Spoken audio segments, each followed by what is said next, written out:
Hi, I'm Joanna Robinson. Join us every week on the Prestige TV podcast feed as your favorite Ringer hosts like Bill Simmons, Van Lathan, Mallory Rubin, Sean Fennessy, Chris Ryan, Juliet Littman, and many more cover the latest episodes of your favorite TV obsessions. From boardrooms to throne rooms to courtside and through the mushroom apocalypse, we'll be here throughout the week breaking it all down. Subscribe to the Prestige TV podcast feed on Spotify or wherever you get your podcasts.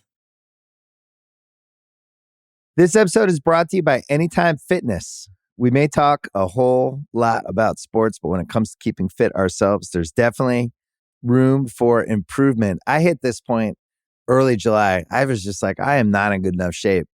I started trying to walk at least 15,000 steps a day or hiking or just anything to keep my legs moving. Now it's the end of 2023. I feel great. I had a physical 3 weeks ago and the guy was like, you're doing great. You're doing better than you were 3 years ago. I felt great. Whatever your goals are, progress is possible thanks to Anytime Fitness. Get a personalized plan and support from an expert coach anytime, anywhere. Visit anytimefitness.com to try Anytime Fitness for free. Start to train for your life. Terms, conditions, and restrictions apply. See website for details. This episode is brought to you by Atlassian.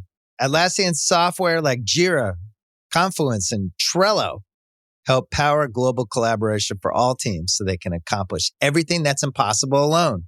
Because individually we're great, but together we're so much better. Learn how to unleash the potential of your team at Atlassian.com. Atlassian.com. Atlassian. Tap the banner or visit this episode's page to learn more. I need supports to have to clear the room. Stand up and walk now. Hello and welcome to The Watch. My name is Chris Ryan. I am an editor at TheRinger.com. And joining me in the studio, better known as The Entity, it's Andy Greenwald! Do you think of me that way? No, I think you would be a terrible AI, honestly. I would be the worst Like AI. if your consciousness was the one that was like inhabiting the AI, and we're talking about Mission Impossible. Yeah, Dead Reckoning Part 1 today. We're going to talk a little bit about Full Circle. We might talk a little Hijack. Yeah. I just wanted to get a temperature in the water here. Okay. And the temperature is rising. Just, what you're dealing with today? Well, I personally think that you have lots of qualities. Thank you. But I don't think omniscience would be like your strong suit. Scraping the world of data and processing it doesn't seem like something you want to be doing with your time. I don't. I would say that at least performative omniscience is one of the jobs of podcaster. That's true. That's true. So I have no hesitation claiming some sense of omniscience. No, I would be terrible at that. Chris, we have to get into all the content we have to discuss today, but I think there's something more pressing. Well, I was going to ask. It's I noticed that you've grown a Che Guevara beard. Many people can't see that, and I wonder, was that just strictly off of Fran Drescher's speech? Fran Drescher's speech with the ether beat laced under it, which I think you sent me. Well, because we had this conversation on Thursday. Right. I think it got, as our pods have gotten over the last couple weeks, a bit dark at times. I don't see it that way, but go on. And then Friday, as the actors walked out, Fran Drescher, who's the head of the SAG, did this speech in front of a lot of press where she just let Bob Iger have it. She let the big shots. People know this by now, but it was kind of amazing because Duncan Crabtree Jones, who was the chief negotiator, gave remarks, telling everyone what everyone at that point knew was going to happen, that SAG-AFTRA was on strike and would be hitting the I think lines it's Duncan morning. Crabtree Ireland. I think Duncan Crabtree Jones is like, right. He plays holding midfielder for Southampton. Also, he is my AI data scraped mashup between the chief negotiator for SAG-AFTRA and and David Bowie's son, who directed the Warcraft film. Yeah. So, see, and that's why we fight. A dishonest podcast would fix that. Yeah. No, but we are transparent. No. So he gave whoever he was, he gave his remarks. Actually, he's a really compelling figure, and he's on. He's on your second favorite podcast, Matt Bellany's The Town. My second favorite podcast actually is Wiser Than Me, hosted by Julia Louis-Dreyfus, where she interviews older women about what they've learned. But my third favorite podcast is I can't tell if you're Town. being serious. I am being serious. That podcast So rules. Number 1, Bill Simmons. Yeah. Number 2, Wiser Than Me. Well, number 3, Terry Gross, Fresh Air. Oh, yeah. Number 4, is what? Maybe I'm listening to a lot of The Town. Yeah, I mean Philly Special when you're on it, right? It's no need to take a shot at Sheil and Reem. I love Sheil Rahim and Ben Solak. I just like when I listen to my guy. That's nice. That's nice of you. Anyway, he's really good. He was on The Town with Matt Bellany last week, but after he finished speaking, Fran Drescher stepped to the mic, and it was the first of what would be many, oh right, the actors are in now moments, because she spoke off the cuff, no prompter, just like Jay-Z. Yeah. And she really brought it, and she was really compelling. And I'm like, this is a different animal now. So that was my big topic for you. Yeah, I wanted to see how you were feeling about that. What did you want to talk about? Oh no, I was out there Friday morning, and within minutes of arriving, it was a little bit of a warm day, I would say. Yeah, it was hot. In scenic Friday. Burbank, and I was waiting for my friend Allison to meet me. We were gonna walk, and then I saw someone in full Mandalorian armor with the microphone like in his helmet, and people would be like, the writers are walking by, being like, and he was holding a SAG-AFTRA sign, and his companion was it Pedro Pascal? It was as much Pedro Pascal as the actual Mandalorian, as far as I know.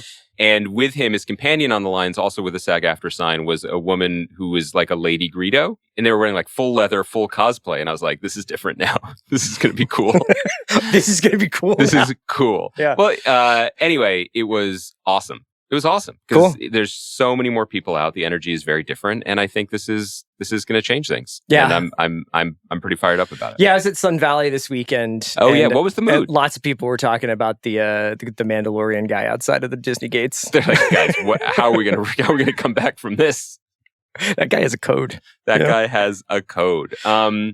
So yeah, that's my update from the lines. It's hot, but it was good. It was warm. On Thursday, yeah, we talked about Indiana Jones and the Dial of Destiny. No, I know you wanted to actually do work, but I wanted to bring this up because it might actually be relevant to our recent conversations that you've characterized as, I believe the word you used was dark. Yeah, a little bit. To me, when is it the most dark, Chris? Before the dawn, that's right. No, before my next podcast when I make it darker. Shout out Leonard Cohen. And this weekend we were socializing. Yeah. I believe you were talking to a good guy, Alex, and was he? What was the framework of the conversation? Was it like, do you guys disagree on things like outside of the podcast? Because there was some conversation about how we get along when we're not. Oh, I don't remember. I don't remember what the prompt was, but it must have been that. Yeah. Well, because the next thing our buddy knew, Alex Nadis, we were talking to him, and he was like, somehow we got onto the subject of our life outside of these walls. Oh, because he was asking. I think he was asking like if our music tastes align. Oh, and I said no, that I have more. And then you stepped away, tastes. and he came over to me and said, like, Chris was talking about your music taste, and I was like, we're in lockstep. Oh yeah, because I said Andy's more twee. Yeah, and I was like, get back over here right now. And I was like, yeah, that was probably true in the late 90s, but I think I'm a little edgier now. Not compared to, you are more resolutely hardcore. But then I think the conversation became, do we disagree about other things? Because we often agree generally about TV and movies.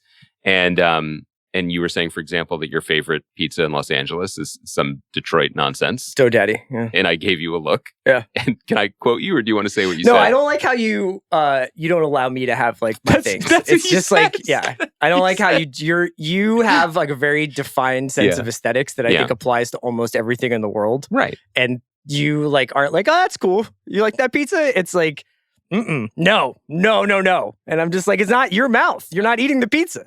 I wasn't angry. I was just disappointed in you. Because it's Detroit style? But so you were saying, why can't I have this? And that was fair. But then we're definitely in Dog Days of Summer podcast. People were escalating it. And then they were like, well, could you guys, somehow it became like, could you guys run something other you than make a it podcast? Sound like we were fighting in the Coliseum and there were thousands of people cheering us on. It was Alex who was probably trying to figure out how much longer he had to stand there for that conversation. That's fair. And then Mallory came over to make fun of your socks. Yes. Yeah. And I took your side. Thank you. But the bigger point was, could we run a bar together? Well, the question that I posed was like, would we be able to settle on a shared bar aesthetic? Right? If we were like if you and I were because like, we could do it on a podcast. Let's say your agent came to you and they were like, Andy, we need to find another revenue stream that's equally as dependable as screenwriting. Let's open a bar. I had this phone call except for the last part. Yeah. And I was like, and you and I were going in on a spot together. I've been thinking about this a lot because in Philly, in my mother's neighborhood, no less, is my favorite bar in America. Bad Brother. And it really made me think a lot about bar aesthetics. I think they have the perfect bar aesthetic for my tastes, right? I was talking to you and we were really drilling down on what would CR and AG's Pint Spectacular look like. Pint Palace. My thing is, we agreed almost entirely. I'm like 95%, except down to like snacks. I think we got it. Well, no, we didn't disagree on snacks because we just didn't narrow it down. We agreed on a lot of things, like no fucking mixology. Yeah. Just like fewer choices. You said at one point when you were like talking about the snacks, you were like, I would love a bowl of almonds and olives, and I gave you a straight up Day of the Soldado look back. That's fair. I didn't say one. I was saying, to my defense, I was like, light. I would like there to be like one or two things done well. But then we were like, we both agree on like some good potato chips you can buy like at a pub in England. That would be good. But then you, by the way, you were like a hot plate in the back with a guy making burgers. I was saying that's an option. It's a cool option. Like a flat top where a guy can throw down some smash burgers. But my thing was no, and I feel like we agreed on this. No alterations. No like lettuce. You know what I mean? It's just like squishy bun cheeseburgers, and he'll make that for you. Sure. Yeah. With a lit cigarette in his mouth. Like Jamie Lee in The Bear. She's prepared. Jamie Lee Curtis in The Bear is our chef. And my favorite moment, and we'll move on from this because I do think the only thing we want to talk about other than Dead Reckoning, which I'm very excited to talk about, is this bar. Yeah. Alex was like, jukebox.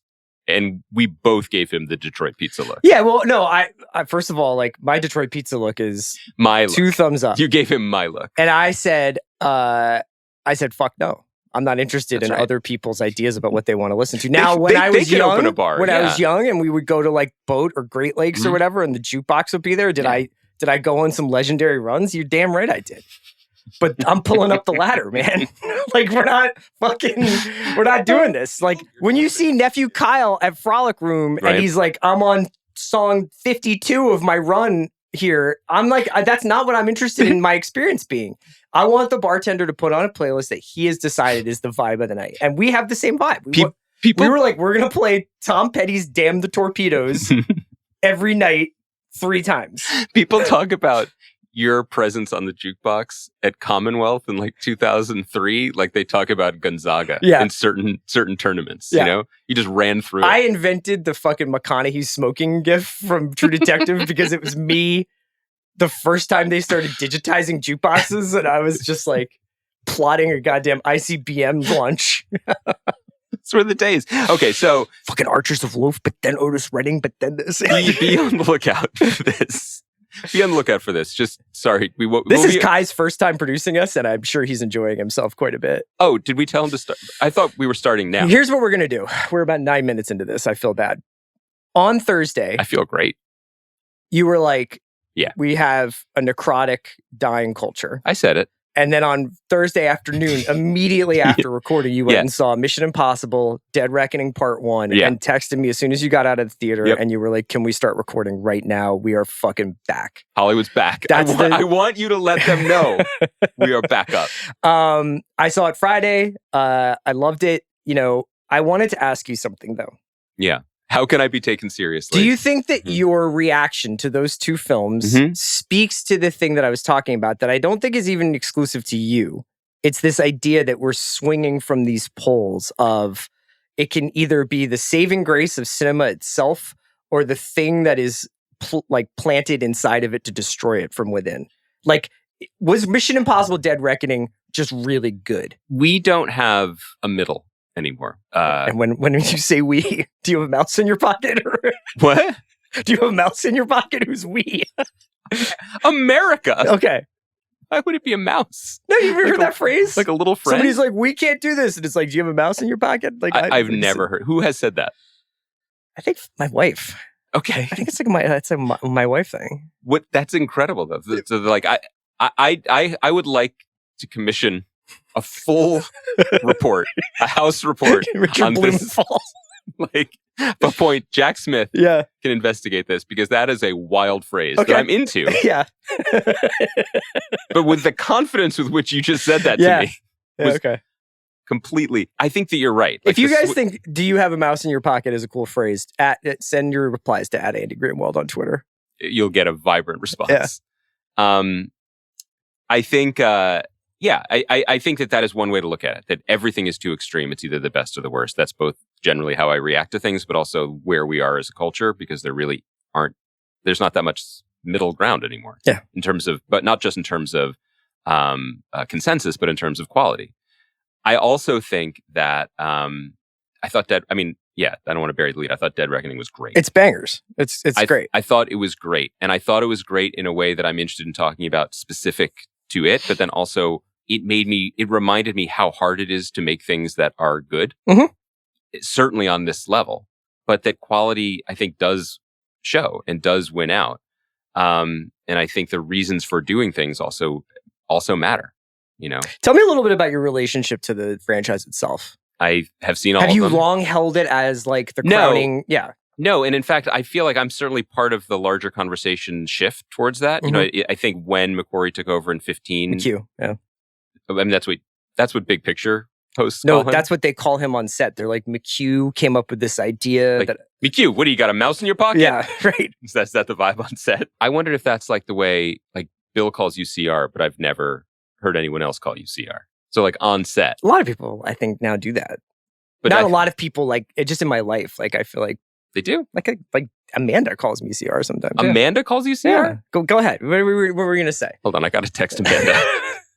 There was a huge shift both in the type of movies they were making and I think the general vibe of them, but then certainly in the way that they were received. And I think that actually speaks to your original question, which is, did the movies get appreciably better, or did they just maintain a level of quality that made them outliers? In That's a good way of looking at it. Necrotic development process. Did Hollywood get so bad at making big movies that the fact that Mission Impossible remained good at making good movies, big movies, like make it into the shining city on the hill of blockbuster filmmaking? So I'm not sure. I think that these movies are just broadly, I think they are good. And I don't think it's necessarily a comparison and a one-to-one thing. But my experience going whiplashing from Dial of Destiny to Dead Reckoning was really remarkable, not just in terms of my opinions about them on the podcast, but when I was watching Dial of Destiny and there's car chase after car chase and I feel nothing. And I just want to like look at my phone, but I would never do that in the theater. But in the same way that I would at like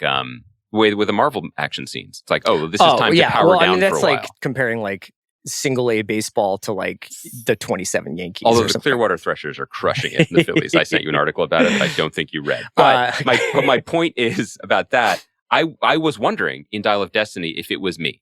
Like, do I just not care about action sequences anymore? I understand what you're saying. I think that you know it when you see it, and it's like when I watch John Wick, I'm like, Stahelski is just operating at a different level than 99% of the other people. And I think the other person, that 1%, is McQuarrie and his team. There's a car chase relatively early on the streets of Rome. We're going to be spoiling Dead Reckoning part from now on. It is staged with such wit and verve and style, and it's coherent. And more than anything, my takeaway from the movie was that it felt like it had a real connection to an understanding of what has historically made action movies compelling. Going back to the 60s, like Hitchcock, which you wouldn't necessarily call Hitchcock an action director, but there's a sense of tension and movement, that I'm talking about. And when you watch something like Dead Reckoning, there's all these cutaway shots to clocks. There's always clocks on things, and clocks make you feel something. You have a sense of time. There are these establishing shots of what the physical space is. What's going to happen? You see it land on the characters' faces. What might happen in this time frame if they don't, whatever. And you are drawn in, and you're drawn in. And when the characters are human or handcuffed together, or there's some other hijinks, like it awakens other senses other than just being beaten to a pulp with spectacle. And it's a wonderful feeling to have that in the movie theater. It matters. And the entire. I could be glib and being like I was all the way out and I'm all the way back in, because I also saw the Killers of the Flower Moon trailer and the Oppenheimer trailer. Yeah, they showed the Dune 2 trailer. Dune 2, and I was like, all this is sick. Hollywood's awesome. Yeah. But it made me feel really good that these things can still be made. But it also, it reminded me, how hard it is to make good things. And we can talk about what we think it might take to do those things, but also just how especially hard it is to make good things in an atmosphere that does not necessarily encourage or support those good things. It was interesting coming out of this weekend because there has been some chatter about the disappointing domestic performance of this movie, and that it was like underperforming, and if not even Tom Cruise can open a movie, like what are we doing? And I think that when you go back and if you look at like some of the numbers, and I'm not like particularly beholden to these, and nor do I give a shit, honestly, but Mission Impossible actually is much more of a global franchise. Like here it does about 250, and then everywhere it's relatively else, modest. Yeah, everywhere movies. else is where like, I mean, and that also suggests why they shoot it in Abu Dhabi, and then they shoot it in London, and then they shoot it in, in Ghost Protocol, they have, a huge India sequence. Like it does very well around the world. It is a global franchise. I think that it takes care to have a kind of like flattened geopolitics where like the Russians are typically like the bad guys, but then it's more like usually like secret syndicates of the Russians were victims spies. Of the entity too, buddy. That's true. It's RIP all the guys on the Sevastopol. They really thought they dodged one. They had a brief moment.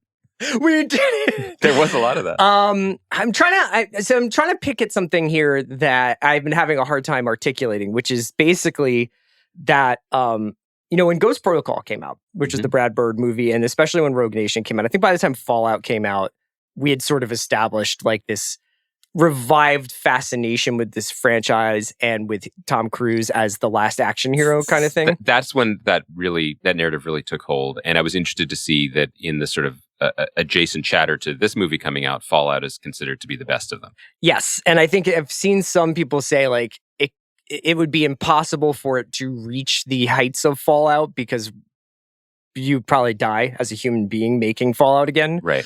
But when Ghost Protocol and Rogue Nation came out, I kind of felt like those movies almost like were in the zone of like the Edge of Tomorrow, like where it was like real heads know these are good, but for the most part, they are one of a huge buffet of movie choices that you had in the mid to 2010s, right? Or the early 2010s. And Ghost Pro definitely was like after a dormant period after Mission Impossible 3. And I think it was like getting its footing. And there's the whole like Jeremy Renner part of Ghost Protocol where it's like, are they turning this over? And then midway decide, nope. And then Rogue Nation is quite cool, and very convoluted, but quite cool. And then obviously Fallout is Fallout. As the movies start to go through the, obviously like I wouldn't want to say death rattles, but as the movies start to really become shaky as time goes on, now this film has taken on this sort of outsized importance where I fucking love this movie.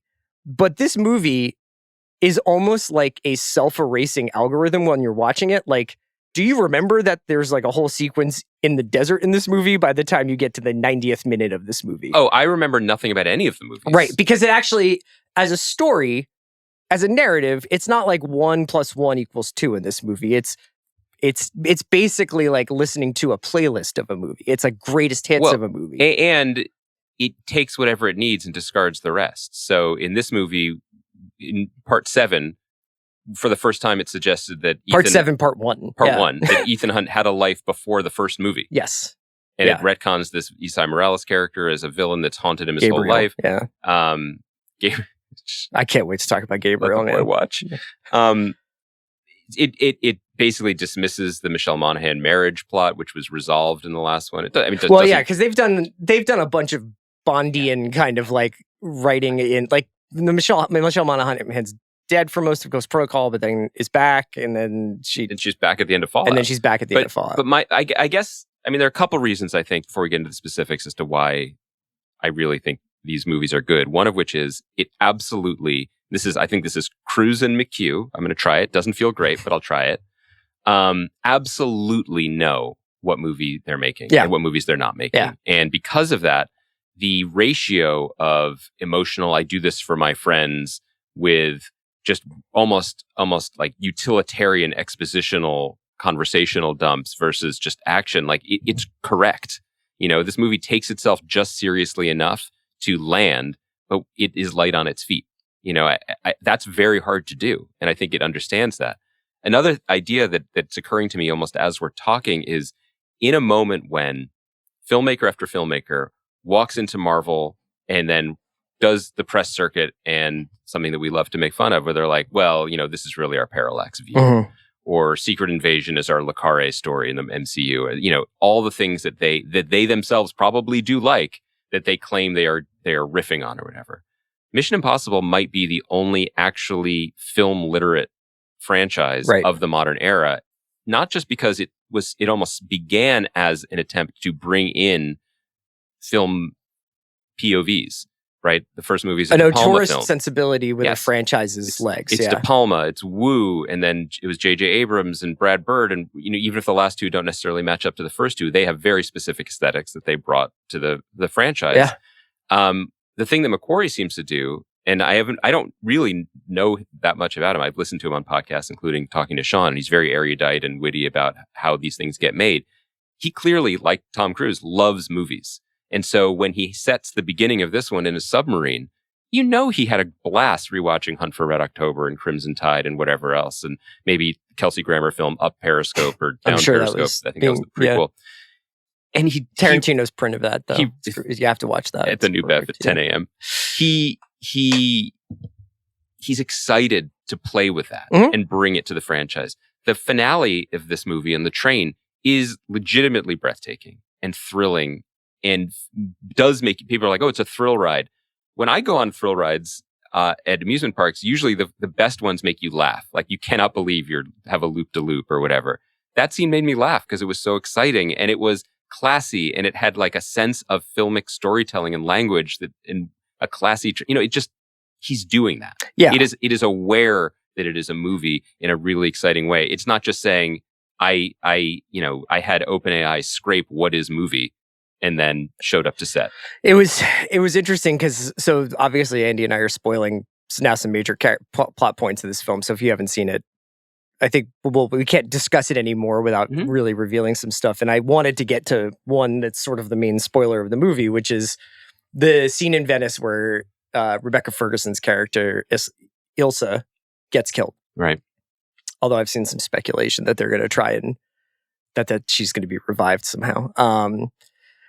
I found myself deeply moved by that scene. First of all, it's just incredibly well orchestrated and operatic, and like these two people like having a sword fight on a bridge in Venice as Ethan is misdirected by an AI that's taken over his comms, so he keeps getting sent down the wrong alley and around the wrong corner. And not just any bridge, like the best bridge. It's just like when the car chase is in Rome and they're always in front of the Colosseum somehow. It's like, use this. Yeah. Don't just go to Atlanta and be in a volume. Do this. She gets felled by Esai Morales' character, Gabriel, who is working for the entity. I have a lot of follow-ups about that.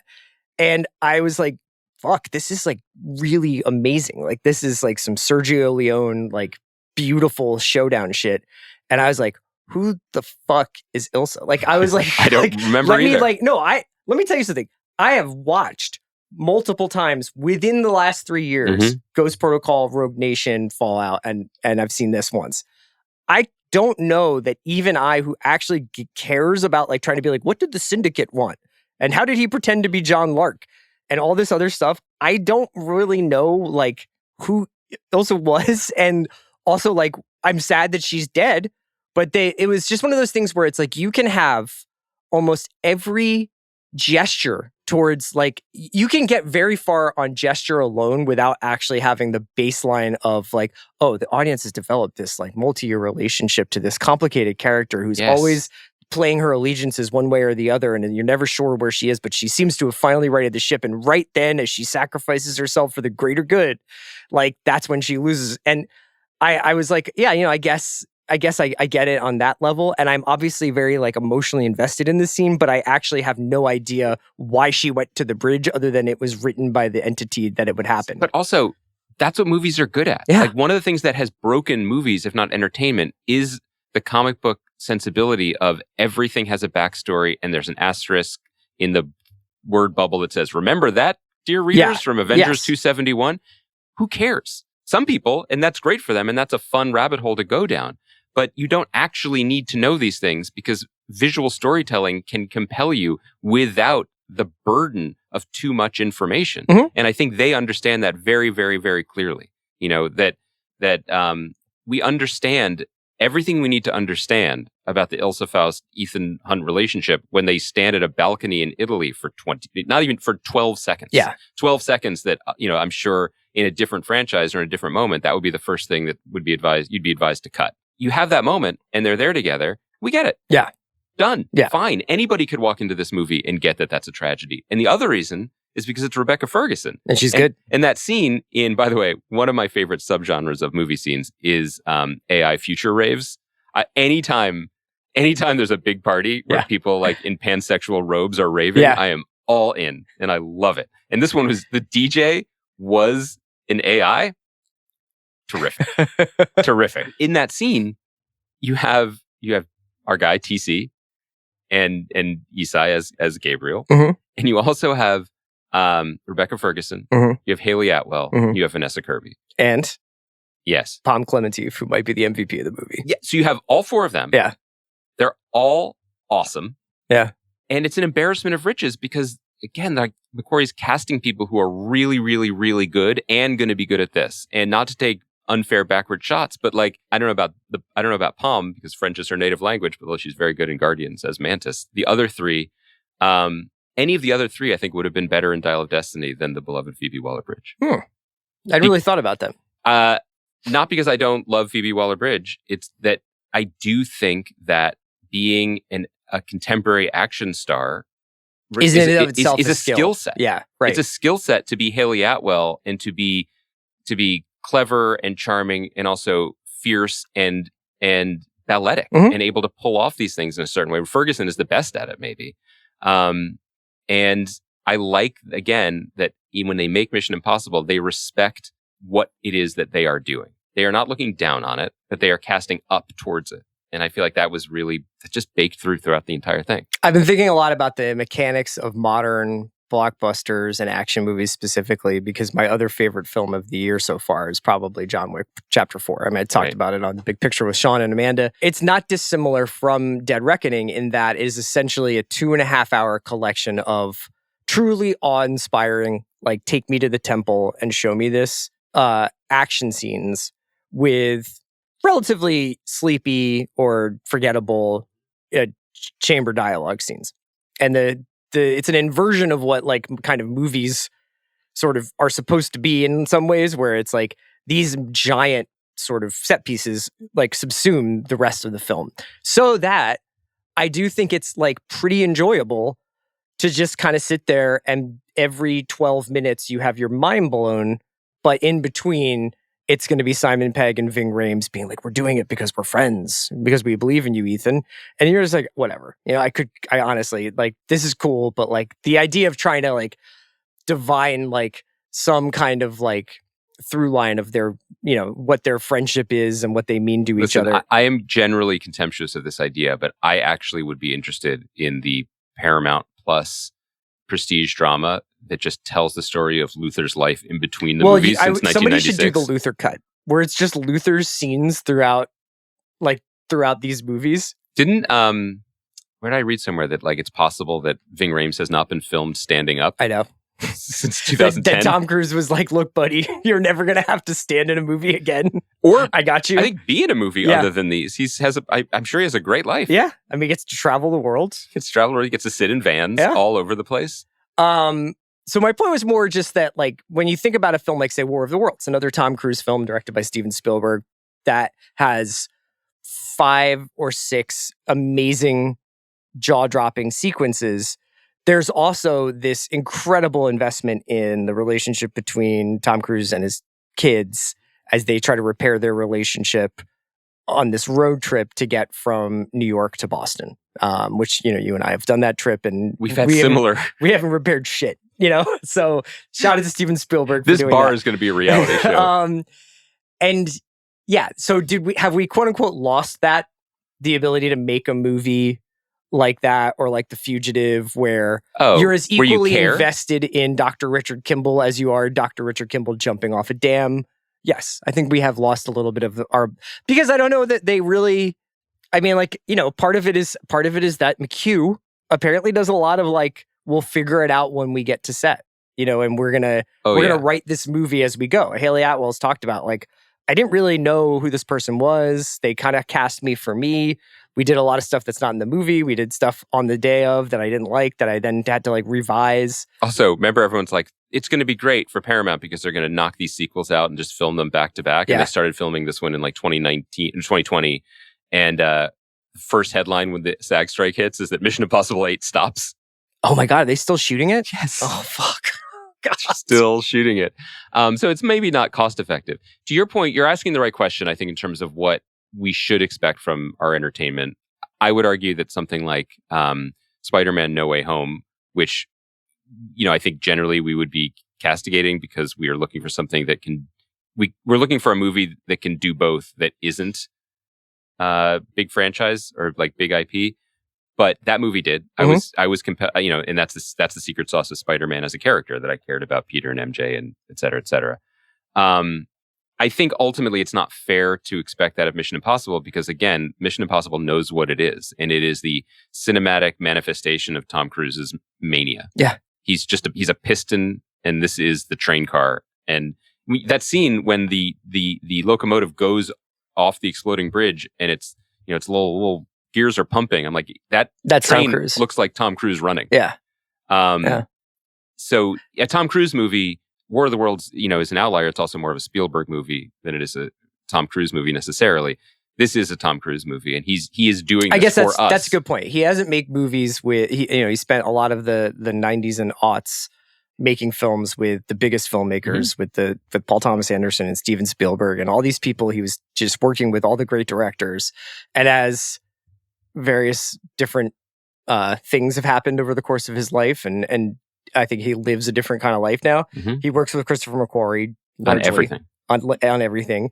And I think that he's like his own industry unto himself, what Life After Dead Reckoning Part 2 is for him. And if he doesn't make another Top Gun and he takes a break from Mission Impossible, like, do we get Tom Cruise acting in a normal movie again? I don't know. It's really curious what will be next because you can't say no to him for anything. He will not stop. So any suggestion that these are the capper of these movie series, I don't believe. Yeah. But he's going to be in his 60s. He is in his 60s. I mean, like, he's going to be in his later 60s if they were like, let's do another one. I don't know how much longer he can do this kind of movie. I wanted to ask you a couple of things. First of all, the train sequence, I think, is obviously one that we'll think about and diagram for the rest of our lives. It was so good. What was another, like, I personally was super into the Abu Dhabi airport stuff. Like, I thought fun. That was great. Shea Wiggum was awesome in that scene. Shea Wiggum is awesome in the movie. Like, we're big Shea heads here. Yeah. Right? He is entered that zone where he's good in everything and you're always happy to see him. But again, that's just smart casting. Like, you want that to be the guy chasing him with that look. I have a lot of questions about his wardrobe, which was just like Talbot's plus, like Talbot's athletic. I want to know about Gabriel just showing up to like train fights in Banana Republic. Did you see his kerchief collection? Both words spelled with a K. Yeah, he looked immaculate. I'm sure it's much more expensive than Banana Republic. But yeah, I'm glad you mentioned the Abu Dhabi thing though, because it is all the types of things we love in movies in one movie. The Abu Dhabi piece. The Abu Dhabi piece is crucial. It's crucial. Yeah, because that is that's fun spycraft shit, and then there's the car chase that is both incredible car chase, but it's also comedy because they're in the little yellow car. It feels celebratory. It did not feel turgid and long to me. I love that. I also got to say, shout out Henry Czerny. Incredible, bringing my guy back. I fucking love the green powder explosion scene with Delaney and Indira Varma and like that and whole, Mark Gatiss and Charles Parnell. Yeah. My guy, Charles Parnell, and by the way, at this point in his career, Tom is just like, let's just do solids to all my buddies from the 80s. So Esai Morales is the villain. Carrie Elways. Yeah. As the secretary or the head of Director National Security. Of National Intelligence. Or whatever it is. Who cares? It's great. It's a great scene. But Henry Czerny, like, for a minute, was always that guy. Wasn't he in Clear and Present Danger or something? Like, he was always... He's always this... He's the bureaucrat, evil bureaucrat. Yeah. And he had a almost 30-year hiatus, and they bring him back, and great. He's great at this. Nobody delivers those like just chewy speeches like he does about the nature of what it is that we do. Can we unpack the entity and Gabriel for a second? Oh God, this is when we might go a little wobbly. So Gabriel has been a presence in Ethan's life, sure, for more than 30 years, where he killed another agent who maybe Ethan was involved with named Maria. Or we learned that Ethan was a criminal before he was given a choice to give up his life of crime, but also his life. And become an IMF agent. And that may have come post-Gabriel? Right. Okay. Possibly? Okay. And then Gabriel was not working for a fledgling AI at that time, I imagine. Can you imagine? Since that's way more Nokia wave era. He had an Apple Newton. He's just holding it to his ear like a seashell. I need to plug into the I need to get my DSL. My information is on the BBS. Right. The entity is sending me an AOL instant message. The entity says I have mail. But then, are we supposed to did you view Gabriel as a kind of true believer character the way Sean Harris's character was in Right. I guess sort of Sean Harris's character was in the previous two films. First of all, Sean Harris's character in the previous two films. What more can I say about him? Do you know what I'm talking about? He was a true believer. Yeah. That's one thing we'll definitely say about him. He was very, very... Why do you sound like the manager of the Cincinnati Reds? Repeating do you know who I'm talking about? I broadly, he was the villain. Yes. I guess you could say he was committed to his core beliefs. Do you think that Esai Morales he's evil in his own right, but do you think that like the entity... Right. Like, what's his compensation package like with the entity? That's what I'm just asking. It's so great when he's like, they're like, the thing about Gabriel is he loves to hurt. Like, oh, did you just come up with that on set? He's a ghost. Remember, like you can't see him on the software. No, again, this idea that there's just a rogue computer that's mad about shit. Okay. Yeah. Fine. Like, let's just move on. And I think that's what the movie does so well. Drive this fucking Fiat into my face. That's the only reason. These movies do not exist to teach us collectively a lesson about the perils of AI driving nuclear subs. Yeah. I feel like we're good. We're good on that. One of the reasons why most of those action scenes work, especially the Rome car chase, is that Pom Klementif is actually acting her action. Like, she actually has a character in those. I mean, and her character might just be like, I am strangely vibing on the fact that I am driving a Humvee at your fucking face. She wants to break stuff. But it's awesome. She's so good in this movie. Do you think... If it had just been Esai Morales being like, Ethan, you have come to the place that we always knew you would come to. He's really handsome, though. He's beautiful, man. But like, if that had just been the vibe and there wasn't someone who was like, I have slick back, peroxide hair, and I like to fucking drive my truck over stuff. What I think you're saying she here has more than fucking gemstone energy. I think what you're saying is she likes your tracks on her 4th of July playlist more than she likes my tracks. Yeah. She likes post-hardcore a lot. Like, that's the vibe she's giving off. No, I agree with you broadly, because the ethos of this movie is we don't take any plays off. We don't like just throw away an opportunity or a character or a story or a plot. You know, we just, everything is turned up. Yeah. And it knows what it is, you know, and I don't want to get super grandiose about it because I just loved it. And that's a fun experience. But I do think if you pinpoint, or if I did this, everyone has their own taste matrix. But if I like made a mood board of the 10 movies that I've seen and come on this podcast to say, I absolutely fucking love this movie and I'm hype about it. And they would range from Spider-Verse to the Nicole Holofcener movie to Tar to Mission Impossible. I feel like people would be like, you are not a focus group. They really are only 10 movies. I've only seen 10 movies. That is correct. Yeah. But the reason I point this out is because a common thread in those would be they absolutely have a deep aesthetic and creative understanding of what they are. And they push all the way in on being that thing, which is the antithesis of we have a superhero movie scheduled for release on June 25th. That's simply what it is to me, you know? And no matter how many Butterworths you throw at an expensive movie project, if the reason for the movie existing is a corporate release date or a mandate. Butterworth? Well, there were 2 Butterworths writing on Dial of Destiny. Oh, Jez. And for me, okay, yeah. For me, I'm sorry, Chris. It's like, do you have a mouse in your pocket? Gotcha. This is just a phrase How many Butterworths do you got in your pocket?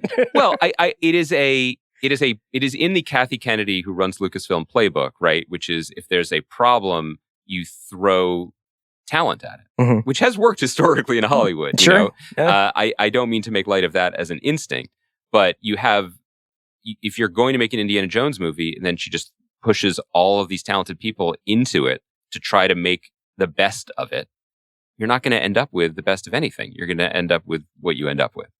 You know, it's just a different way to make movies, but I don't know if that is a way to make movies that is sustainable for the way these companies work and the way people see movies. And bring it full circle, it's bizarre to me the narrative that, oh well, this is actually a failure, this movie.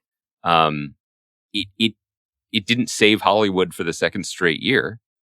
It didn't end the strike. It didn't end the strike the day it began for the actors. But it's like, can anyone do, what can? You know what I mean? It just feels like there are a lot of very, very heavy conversations being possibly, but there are a lot of very heavy questions being thrown around all the time about the fate of theatrical and blah, blah, blah. This one movie can't do all of it. And as you said, McHugh just getting to Rome being like, just catching a vibe here. Yeah. $600 million later for 2 movies, that might not be the best way. Well, I think they had to shut it down a bunch of times. I mean, obviously, like that film was like right in the mouth of the lion when it came to COVID stuff. Yes, but still, it might not be a repeatable way. I mean, we said this last week. This might just be singular. Yeah. But God, it made me really happy. This episode is brought to you by Mint Mobile. New Year's resolutions are fun the first couple of weeks. Then you kind of maybe conveniently forget about them halfway through January. No shame. It happens to us all. But this year I have a foolproof plan, at least when it comes to saving money. Just switch to Mint Mobile and you're done. Goal accomplished, because for a limited time, their wireless plans are $15 a month when you buy a 3-month plan. The great thing about Mint Mobile is there's no jaw-dropping monthly bills or unexpected overages, and all plans come with unlimited talk and text.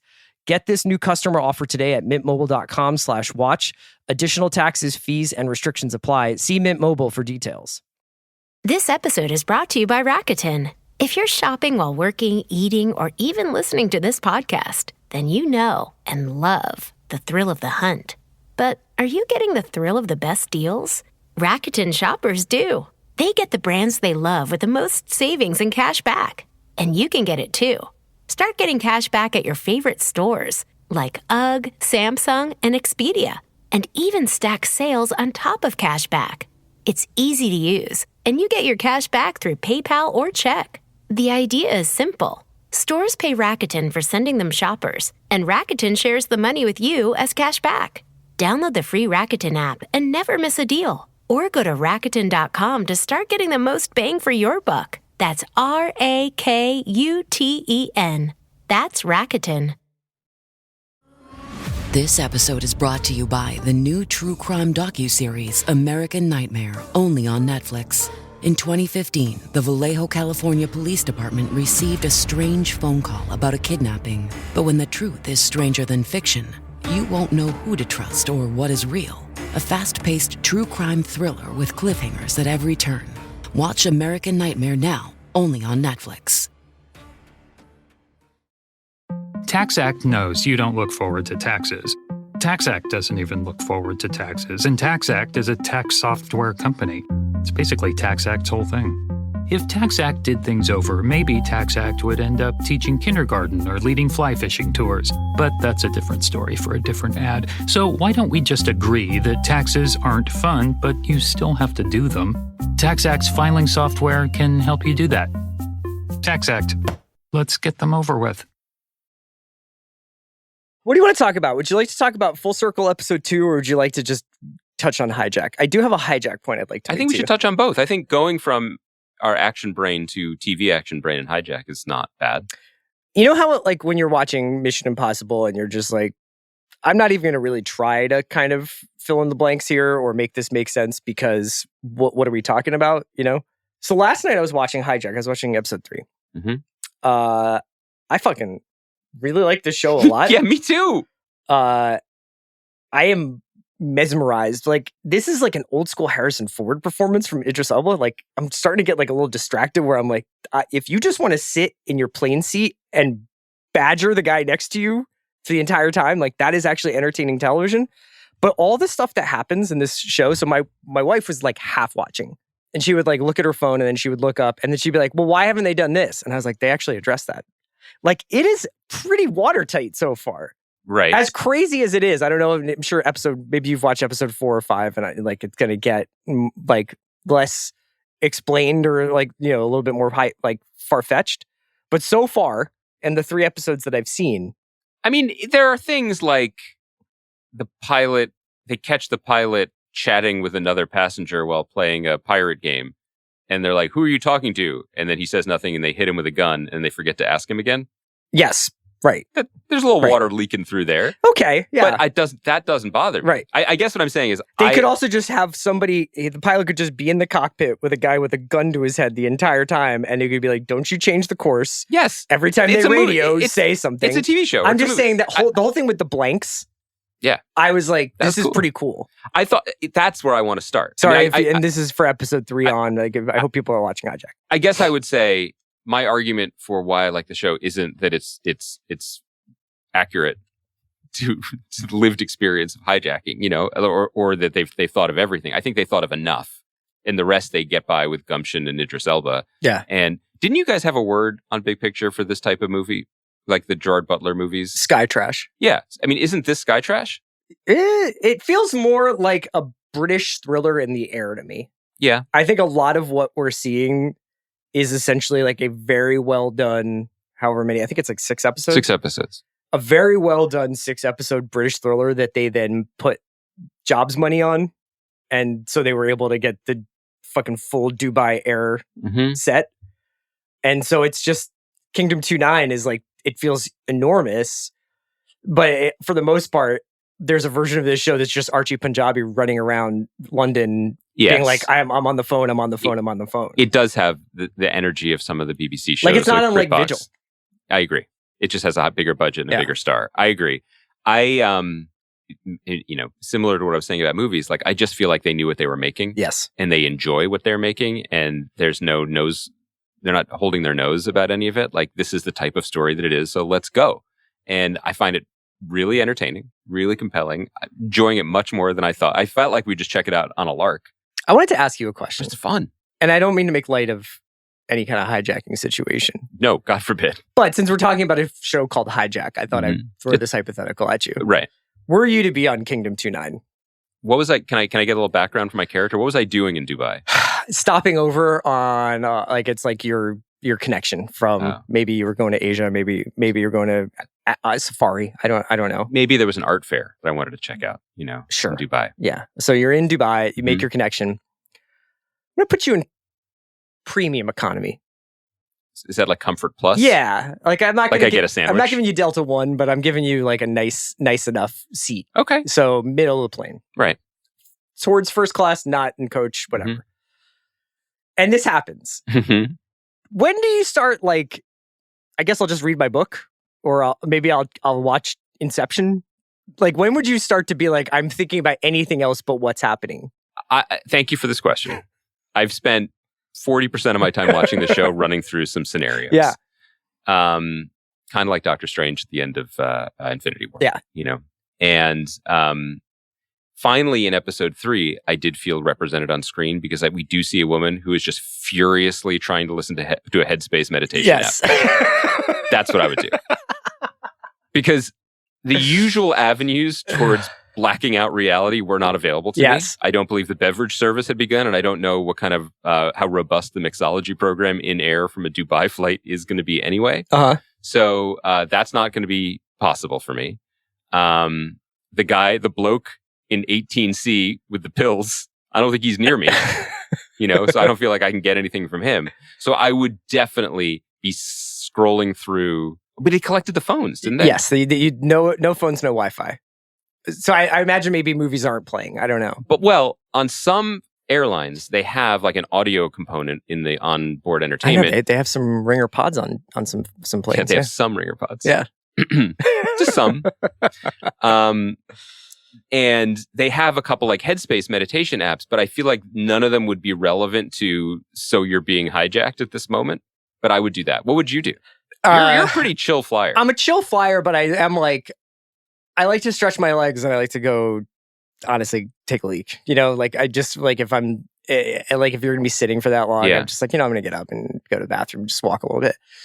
So I think that the hostility that the hijackers are exhibiting towards anyone needing anything like, say, insulin would probably be a neg for me. I think it would be a mark in the con column.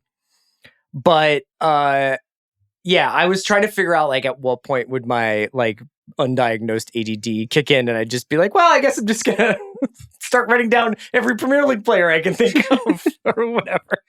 Yeah. I wouldn't be at my best. No, I don't think so. It'd be cool if we were flying together. We could really get a lot of planning done on our bar. Well, it's interesting because didn't recently like Sean and Amanda flew together? Yes. Like next to each other? Yes. On a long flight. For a 10-hour flight. And I think they had a great time because they're friends. Yes. But also there was a moment, right, where they were like, maybe we have different flying energies. I feel like we could get through it even with our disparate flying energies. But if this happened, you and I would be fine. We're both only children. We would have like subterranean understanding of when the other needed to go and do the thing. Yeah, that's probably true. That's beautiful. I also think that our general strategy would be different from the guy in episode 3 who really zagged. Oh, that guy is such a cuck. The one, I don't know which guy. Oh, no, not that. The guy's like, let's find the blanks. Like, I bet we can just rush these dudes. Actually, I'm not going to do that. But also, I'm very good at making myself throw up on command. Sure. Respect. I could do that. Could you do that? Yeah. I don't think I could do that. Yeah. Wow. If somebody had a gun to my head, I'd be able to make myself throw up. I mean, I would throw up constantly. What a weird pod. Because the gun to my head. No, I meant the guy who's just like, oh no, Uncle is dying. And cut to Uncle, clearly dying. And he's like, Uncle needs his insulin. They're like, ask the other Muslim guy. And he's like, cool. And he stands up and he's just like, I'm getting this insulin, asshole. That's not how the scene went. It essentially does. He's like, hey, I'm getting this. He's like, sir, can I get the insulin? He's like, sit the fuck down. Right. But then when he decides to get the insulin, he isn't like, I know we discussed this and you told me to, and I quote, sit the fuck down. But like, my uncle's dying. Look at him, guy to guy. Instead, he gets up and he's like, I'm doing this shitbag. Like, he's real that would aggressive. Not be you. Well, I mean, no. I don't have an uncle. I mean, it's his uncle. I do have an uncle, but I wouldn't Wow. You don't. No, I have an uncle, but I don't travel with him, so I don't know. What is the level of familial connection that would get you up at gunpoint? You know what I mean? Like an uncle, a parent, yeah. Co-bar manager, a business partner. Also, no child would crawl through the aisles. Speaking of family, I wanted to ask you about episode 2 of Full Circle. Yeah. A Tale of Two Families. Well, we're coming back to Hijack, right? Yeah, eventually. Great. Yeah. We're really enjoying it. What did you think of the second episode? Because we had talked about it. Yes. I had watched the 2. You had just seen the first one. You were like, this is sick. Second one, Charger, which is essentially, it's a very short, very nail-biting episode of very confusing stuff. Like, so I think that it helps actually to watch 2 and think of it as the second part of the first episode. And also that this will all sort of start to be revealed as the season goes on. I was interested. I understand why they put 2 up. Because they very much are parts 1 and part 2 of something, and have different energies. Because 1 is very expansive and in expanding the circle, if you will, and 2 is much more focused. I will say, and I hope this isn't controversial, that my only slight criticism of episode 2 is that I didn't understand a single fucking thing that happened. Right. Do you think that's a problem? I don't. Like when you were like, who is this guy who just died of a heart attack playing chess? That was the least of my concerns. Okay. I genuinely did not understand what any of them were doing or why. Like, I understood what Timothy Oliphant was doing. I understood that part, and they got the money and he signed the autograph, and what they thought they were doing, they were working hard to save a kid that they didn't know, and or maybe they didn't know, as we learned at the conclusion. The everything coming from Mrs. Mahabir and her rice circle, and Garvin comes and they think someone is a rat, but they shoot someone. Yeah. But then also the acupuncturist sister has the bike in the place that none of them knew they were going, but they're going, and so they shoot the dummy. So maybe I understood it. I mean, that's essentially what happened. It is a really, really, it's one of the most complicatedly plotted shows that I have maybe ever seen. And I mean that as a sign of just like absolute like tip of the cap to Ed Solomon and to Steven Soderbergh. Like, this is, I am always like, don't insult the intelligence of the audience. And this is like, boy, you guys must have some fucking smart guys in the audience. Because there's no hand-holding. Yeah, there's no hand-holding on any of it. And also, I think there's like, there's some stuff that's just like, just go with it. And there's also some stuff that's like, I don't really understand the vagaries of the Postal Inspection Service or, what's going on with the Mahabir like crime family and what's going on with Chef Jeff. I'm enjoying all of it. But yeah, in that second episode, I think if you just watch like the Oliphant driving around being freaked out and finding out that he was late and he obviously has some sort of secondary secret that he's thinking about, like that's all you really need. I would also say that in like, if I had a personal crime family rankings, the Mahabirs would be up very high because I love a 2 a.m. champagne party. Mm-hmm. Like that was just a wild vibe for the middle of the morning. Yeah. Or like that was pretty chill. Yeah. I think it's interesting. We talked a lot about Soderbergh and his inimitable style, and particularly like this run that he's on. And I think run is the right word because he's a shooter. He's just filming stuff and going through story. This is not fair to make as a blanket statement because he's made so many things in so many genres, and you can't really hold up. I mean, there are many things in common, but I wouldn't hold up Traffic and The Informant and say that they're just one guy shooting stuff. He pays attention to the type of stories that he's telling. That said, one of the things that I find interesting, and it might be slightly discordant to people watching it, is that Soderbergh is just run and gunning the show, and he's shooting it in a very like hyper real, it's nighttime in New York style. Yes, Solomon is a little bit more of a stylist in the way that he writes, and so sometimes the humor in the show feels like, wait, what? Like the camera's almost racing past it, or the kind of for example, like the Zazie Beetz character, whose name is, I believe, Melanie Harmony, isn't it Melody Harmony? Oh, Melody? Yeah. No, is it Harmony also? Harmony is her last name. Her name is Melody Harmony? I believe so. See, that's incredible. Yeah. Everything about her is just so extra. The way that she behaves professionally, which is legitimately insane. That she breaks up with her girlfriend to do a unsupervised stakeout of a potentially major crime. And her approach to the stakeout is to illegally park and then immediately get a some sort of hero sandwich and a rum raisin ice cream cone. Yeah. I like it. I like it too.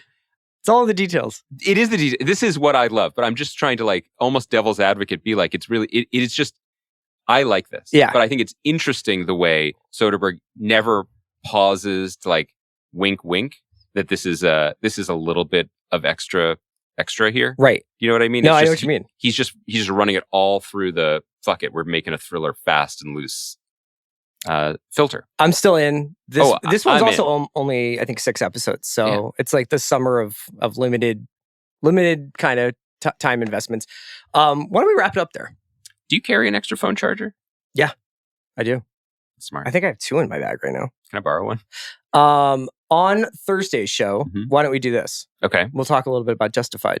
And maybe we'll have a broader conversation about our guy Elmore Leonard, because for as much as Justified, the series was drawn from Elmore Leonard's fiction, I think it really took on its own identity. City Primeval, which I believe airs Wednesday, is in some ways a return to Leonard. And it is like a marriage of the Justified sensibility with the Leonard Detroit crime sensibility. And also, it's been updated for 2023. So there's a lot of different things happening there. I have watched a little bit of it. I think people will be very happy with it when they see it. So I can't wait to talk about that with you. Anything else? I'm excited. Okay. Also, look out. I'm into movies. So what's next for you? I think I'm going to see that movie about the most important figure of the mid-20th century who changed everything. It's coming out. Barbie? Oppenheimer. All right. Thank you to Kai for producing us today.